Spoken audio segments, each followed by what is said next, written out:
বিভিন্ন ভুইফর সংগঠন বাংলাদেশের একটি আসন যারা জেতার ক্ষমতা রাখে না, তারা আজকেও দেখলাম ঘোষণা দিয়েছে তারা সরকার গঠন করবে এবং যে কোনো প্রক্রিয়ায় হোক এই আসনে বিএনপির প্রার্থী থাকবে। সংগ্রামী বন্ধুরা, বিগত 17 বছরে এই গলাচিপা কাশ্মীরের কর্মীরা বরিশাল, পটুয়াখালী, ঢাকা এমন কোনো জায়গা নেই যেখানে গণতান্ত্রিক সংগ্রাম করার জন্য তারা রক্ত দেয়নি, জীবন দেওয়ার চেষ্টা করেনি, ঘাম শ্রম অর্থ ব্যয় করেনি। এমনকি বরিশাল থেকে ফেরার পথে আমাদের নেতাকর্মীরা দুর্ধর্ষ ডাকাতির শিকার হয়ে তারা রক্তাক্ত হয়েছে, তারা অর্থ হারিয়েছে, মোবাইল হারিয়েছে, জীবন দেওয়ার জন্য তারা প্রস্তুত ছিল। আমাদের লক্ষ্য ছিল শেখ হাসিনার পতন হলে একটি অবাধ এবং নিরপেক্ষ নির্বাচন হবে। এই গলাচিপা কাশ্মীরায় মানুষের ভোটে যদি বিএনপি নির্বাচিত হতে পারে তাহলে এই অঞ্চলে মানুষের ভাগ্য ফিরাতে পারবে। নেতা কর্মীরা গত 46 বছর ধরে এই অঞ্চলে নির্বাচন করেছে, কিন্তু কাঙ্ক্ষিত লক্ষ্য অর্জন করতে পারেনি, বিজয় অর্জন করতে পারেনি। হাজার হাজার ভোটাররা, মা বোনরা, নারী পুরুষরা আমাদের ভোট দিয়েছেন, কিন্তু আমরা পর্যাপ্ত ভোট পেয়ে বিজয় অর্জন করতে পারিনি। সেটি আমাদের দুর্ভাগ্য বলতে পারেন। কিন্তু আজ যখনই আমরা একটি বিজয়ের দ্বার প্রান্তে রয়েছি, নতুন করে ষড়যন্ত্র হচ্ছে। বিভিন্ন ভুইফর সংগঠন বাংলাদেশের একটি আসন যারা জেতার ক্ষমতা রাখে না, তারা আজকেও দেখলাম ঘোষণা দিয়েছে তারা সরকার গঠন করবে। একটি আসন পেরে নাকি তারা বাংলাদেশের প্রধানমন্ত্রী হবে। এই সমস্ত ধোঁকাবাজ রাজনৈতিক দলের পাল্লায় পড়ে আপনাদের ব্যক্তিত্ব, আপনাদের সত্তা, আপনাদের ভোটাধিকার, আপনাদের মৌলিক অধিকার বিসর্জন দিবেন না।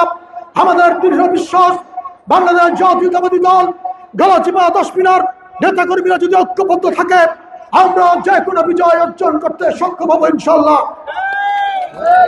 বাংলাদেশ জাতীয়তাবাদী দল এবং জোট সমন্বয়ের মধ্য দিয়ে যে প্রার্থী দেবে সেই সিদ্ধান্তের প্রতি আমাদের শ্রদ্ধা রয়েছে, কিন্তু আমাদের পরিষ্কার বক্তব্য, এই গলাচিপা কাশ্মীরের নেতা কর্মীদের স্বার্থ বিরোধী, নেতা কর্মীদের অধিকার বিরোধী যে কোনো সিদ্ধান্তের বিরুদ্ধে আমরা ঐক্যবদ্ধভাবে প্রতিরোধ করে তুলব এবং যে কোনো প্রক্রিয়ায় হোক এই আসনে বিএনপির প্রার্থী থাকবে।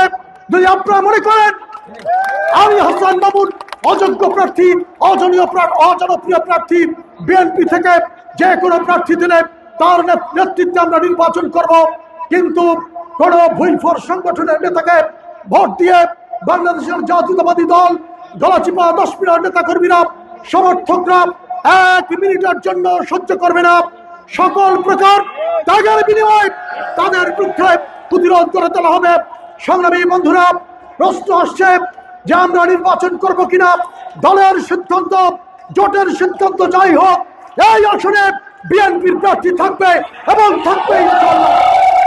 যদি কোনো রাজনৈতিক দল এখানে জনপ্রিয় মনে করেন, জামাত ইসলাম আছেন, ইসলামী আন্দোলন আছেন, যদি গণ অধিকার এবং গণফোরাম যে কোনো রাজনৈতিক দল যদি এখানে নির্বাচনী বৈতরণী পার হতে চান, নিজের দলের ক্ষমতা বলে করতে হবে।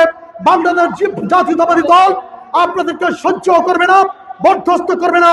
জাতীয়তাবাদী দল দলের বাইরে কাউকে একটি ভোট দিয়েও তারা জীবনের ভুল করবে না। সংগ্রামী বন্ধুরা, গত 2018 সালে এখানে অন্য দল থেকে এনে একজনকে মনোনয়ন দেওয়া হয়েছিল। নির্বাচনের পরে একদিনের জন্য আপনারা তাকে পাননি। এখানকার সাধারণ মানুষ, এখানকার নেতাকর্মীরা তার নির্বাচন করতে গিয়ে কারাবরণ করেছে। একটি নেতাকর্মীকেও একদিনের জন্য মুক্ত করার চেষ্টা করেনি, একদিনও একজন নেতাকর্মীর খবর রাখেনি, একজন নেতাকর্মীর সমস্যায় সংকটে পাশে দাঁড়ায়নি।